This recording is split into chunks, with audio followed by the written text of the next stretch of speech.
On the face of it, the iPhone 17 Pros are really strange. Like, these phones have 12 gigabytes of RAM, 50% more than the previous Pro iPhones, which is a big deal, but there was almost zero mention of it at all.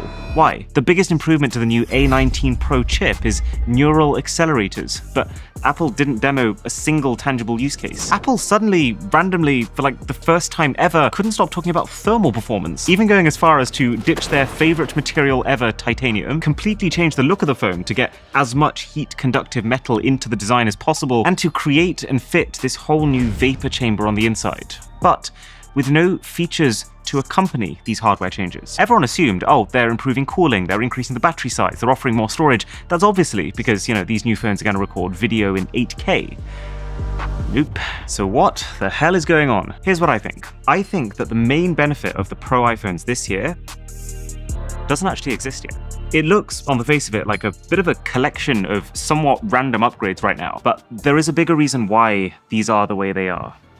We should talk about it. So the cameras are actually amazing. It's the build-up of many smaller image processing changes that make this phone feel unbelievably reliable. No individual component here is special, but it's just a combination of three 48-megapixel sensors that are just smarter. So even compared to the 16 Pro phones, these give you even more of that feeling of, I can take any shot in almost any lighting condition, day or night. I know that the portrait mode shots are going to look extra crisp, even if I use some digital zoom. And this new front camera is the biggest example of this. I really like how wide it goes. I think it's so cool that they've done that without losing any detail if you still want to shoot close. This camera is the difference between actually being able to fit two people on your side of a FaceTime call, as opposed to having to flick backwards and forwards between you like I've been doing for the last 10 years. And also, if you are an uber nerd like me, then the fact that you can record video in ProRes RAW is insane, because this is video coming out of the normal default camera app, but this is what you can get if you shoot in ProRes RAW. And it's not even higher resolution, it's just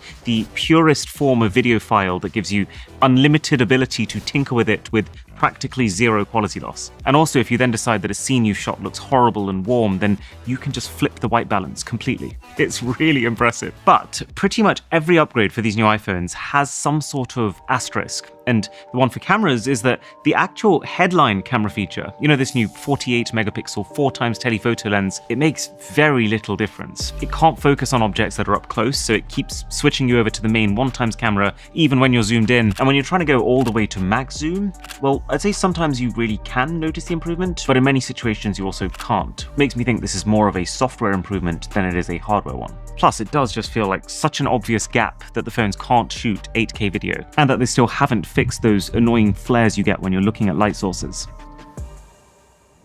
Same thing for battery. I was sitting down yesterday at 3 p.m. with almost 80% left on my Pro Max thinking, what do I do with all of this? Which is a great position to be in when you're spending way north of $1,000 and you want your phone to be future-proof. Plus, it feels kind of strange to have a set of iPhones with decently fast charging. Just throwing them into my MacBook Power Brick, these are both very close to full after 1 hour of charging. Far from the fastest on the market, but faster than last gen, even though they are bigger sized batteries too. But asterisk, as we've seen from our battery test, how big of an upgrade the 17 Pros actually are compared to the 16 Pros depends largely on whether you'll get the eSIM-only version, which you'll get in countries like the US, and if you do, that one's looking like a very healthy 12 to 15% improvement, or you're going to get the physical SIM version in Europe and India, which is looking like a much smaller 6% or so improvement. You'll be fine either way, but that extra 7 to 8% difference between the two will probably be the difference over time of your battery feeling a full year newer than it is. Thankfully, iOS 26 has not been the battery nuke that I was expecting it to be, with all these lighting effects, but, and I don't want to talk about this too much because you can get this software on any iPhone, I have been a little surprised that even on these smartphones designed around iOS 26, it still feels really unpolished. It's beautiful from a distance. I think the animations and the icons and the lock screen and the ability to turn any wallpaper into this spatial scene, they're all improvements, but it's just up close. There are so many repeatable glitches and animation breakers and things that suddenly aren't very readable that it clearly needs more time in the oven. Thankfully, the physical design of the phone does feel a lot more refined. I've seen so many people saying these things look atrocious, and I feel like special mention to this orange color for becoming probably the most controversial pro iPhone finish ever. I get it, but They really work for me. They feel really smooth in your hands with how the metal wraps around the sides, and yeah, they're not as minimalist as before, but honestly, having a phone that looks unique, and you know that the reason it looks unique is because that allows it to perform better and have better signal because of the extra antenna bands around the camera plateau, which I have noticed in all kinds of places. I don't really have any beef with that. It's like choosing an SUV over a sports car, knowing that you're going to get more trunk space and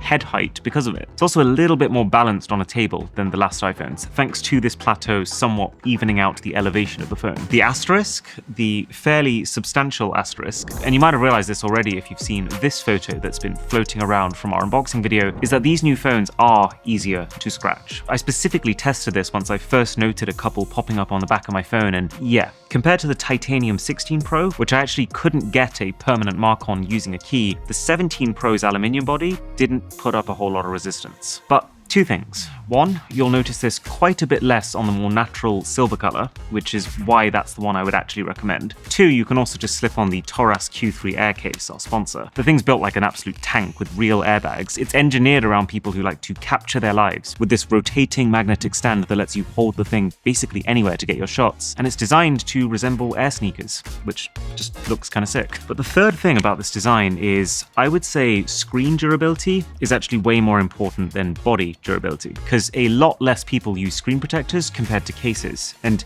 you have to look at the screen all the time. So when those scratches start to set in over time, there's no escaping, which means it's great that Apple has finally improved scratch resistant by 3 times, right? Consider me very skeptical. I first took basically every type of metal object I had to the previous iPhone 16 Pro screen, and it's actually kind of amazing just how much I had to torture the thing with screws and keys and knives until eventually cracking open the professional hardness picks and just going at it for 10 minutes straight to get this little mark in the corner. So then I took the same hardness pick to the 17 Pro, and honestly, within about 10 seconds I've made a mark that's actually more noticeable. So we're never really going to know how Apple's come up with this 3 times scratch resistance number. Just bear in mind that it will be for very specific situations, and it will have trade-offs. This is not some magic formula that suddenly means your screen is going to stay pristine over time. The only other weird thing is the speaker that used to be here and the microphone that used to be here have now swapped positions. So the upside is that you're now less likely to block your mic when you're on a call and you're holding a phone like this. The downside is you're more likely to block your speaker when you're watching videos like this. A bit of a strange change. On the bright side, it's really cool to have a phone that is this high performance. The asterisk is, just bear in mind that you're only really going to notice it in fringe cases. I'm getting to how that might change, but right now, nothing about the day-to-day experience feels any faster. And actually, if anything, the animations are a little slower in iOS 26. But to be fair, if you are going to properly play games, I'm talking big 3D games like Destiny, games that you want to run at a full 120 frames per second, then it is pretty mind-blowing what these phones can already do. Just slightly surreal how smoothly you can glide into games that look like this. And they do run cooler too. And just because I think this is so interesting, here's what it looks like under a thermal camera. So left is the new phone, right is the previous one. And can you see how the old one gets really white hot in this one area? That's the logic board, that's where the main processing is being done. Whereas this 17 Pro just gets mildly warm all around. And you can kind of see how the heat is now able to spread all across the back, especially into this now metal camera plateau area. And this is such a good perk. It's good for short-term longevity, keeping your game running smooth, keeping the phone comfy to hold, keeping the screen looking bright, but also the long-term longevity, keeping the battery and the chip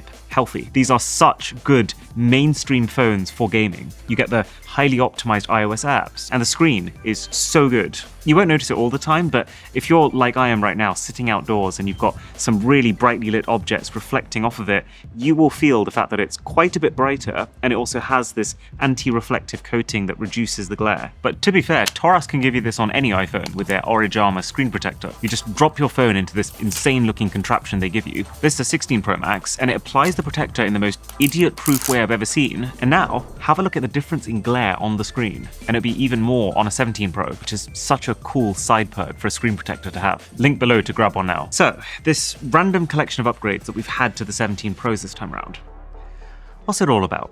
Well, I think that everything about the way these phones are configured implies that they are primarily designed for heavy, next-gen, Apple Intelligence features on device. It's just that Apple hasn't announced them yet. Because of all the delays to Apple's AI, I think the company's in a situation where their hardware development is actually ahead of their software development. So most likely next year, when Apple does a big revamp of Siri and its AI in general, I think the 17 Pros will become the poster child for those features, the best way to experience it all. But until that day, do these various upgrades make these phones significantly better than the last iPhones? Yeah, kind of. I'd say they're good enough. I do love it when battery life improves. I think the camera experience is more reassuring, and you can't argue with the performance on these. I also wouldn't be in a rush to upgrade. The base iPhone 17, which also now has the same 256 gigs of storage and almost all the features really of the Pros, is a full $300 cheaper than them this year, which is Apple's way of protecting their sales volume to make sure that people aren't leaving the Apple ecosystem. It's just the downside of making that phone so good is that it makes these Pros very much the optional upgrade just for power users. I mean, there's a reason Apple's now offering 2 terabytes of storage on the Pro Max and pricing it at $2,000. They know they're going to sell proportionally less of these top-end phones, but also that anyone who is considering them this time is someone who would be willing to pay a lot more for that extra 5%. So high-margin features like extreme storage are a bit of a no-brainer. And so the situations in which I see the iPhone 17 Pros being worth it are: 1, you really want a plus-sized iPhone for the screen and the battery, in which case, now that the Plus is gone, the only way to get that is to go all out for the Pro Max, especially if you're in an eSIM-only country where you're going to get that battery in spades. Also, definitely not an accident that the Plus has been swapped for the Air, because the Air is less likely to steal people from the Pros. Or 2, the company does reveal some actually amazing Apple Intelligence features next year, but they're super demanding, in which case the extra RAM, the thermals, the new chip here will become key to running them at their best.